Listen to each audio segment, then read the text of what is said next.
ডিম তো অনেকভাবেই খেয়েছেন, একবার এইভাবে রান্না করে খেয়ে দেখুন। সময় খুবই কম লাগে, খেতেও খুব ভালো। আজ আমি বানাবো ডিমের তেলানি।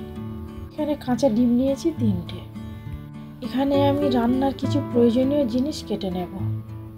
এখানে আমি মাঝারি সাইজের পেঁয়াজ নিয়েছি। পেঁয়াজটাকে ফাইন চপ বানিয়ে নেব। একদম কুচো কুচো করে কেটে নিয়েছি। এখানে একটা টমেটো নিয়েছি। টমেটোর এই মাঝখানের অংশটা আমি কেটে ফেলে দেব। দিয়ে ঠিক এইভাবে আমি কেটে নেব। টমেটোটা যত কোচানো যায় ছোট ছোট করে ততটাই আমি কুচিয়ে নেব। এখানে আমি ঝালের জন্য 4টে কাঁচা লঙ্কা নিয়েছি। একদম ছোট ছোট করে কেটে নেব।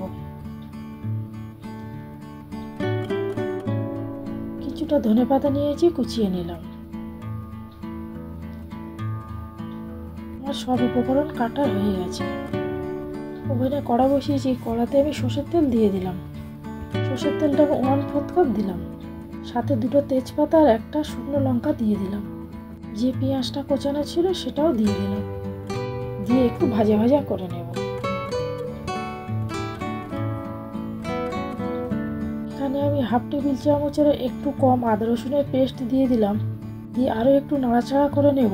রসুনের কাঁচা গন্ধটা চলে যাওয়া পর্যন্ত নাড়াচাড়া করে নেব। যে টমেটোটা কোচানো ছিল সেটাও দিয়ে দিলাম। একটু নেড়ে নেব। সাথে আমি কাঁচা লঙ্কা কোচানোটা দিয়ে দিলাম। সব মশলাগুলো দিয়ে দেব। এখানে পরিমাণ মতো নুন দিয়ে দিলাম। 1 টিস্পুনের একটু কম হলুদের গুঁড়ো দিয়ে দিলাম। 1 টিস্পুন ধনের গুঁড়ো দিয়ে দিলাম। 1 টিস্পুন জিরের গুঁড়ো দিয়ে দিলাম। কালারের জন্য কাশ্মীরি রেড চিলি পাউডার দিয়ে দিলাম 1/2 টেবিল চামচের একটু বেশি। একটু নাড়াচাড়া করে নেব। নিচে মশলাটা ধরে বসছে, অল্প একটু জল দিয়ে দিলাম।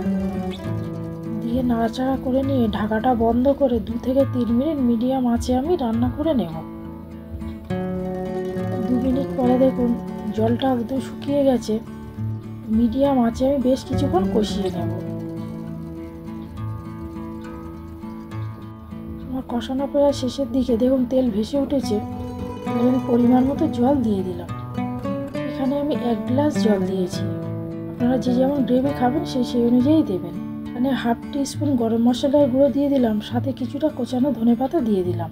ঢাকাটা বন্ধ করে কিছুক্ষণ রান্না করে নেব। ঢাকাটা খুলে নিলাম।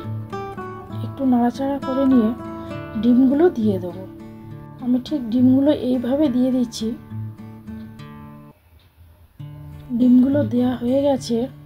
ডিমের উপরে অল্প সামান্য নুন ছড়িয়ে দেব। সাথে কিছুটা ধনেপাতা কোচানো দিয়ে দিলাম। ঢাকাটা বন্ধ করে কিছুক্ষণ রান্না করে নেব।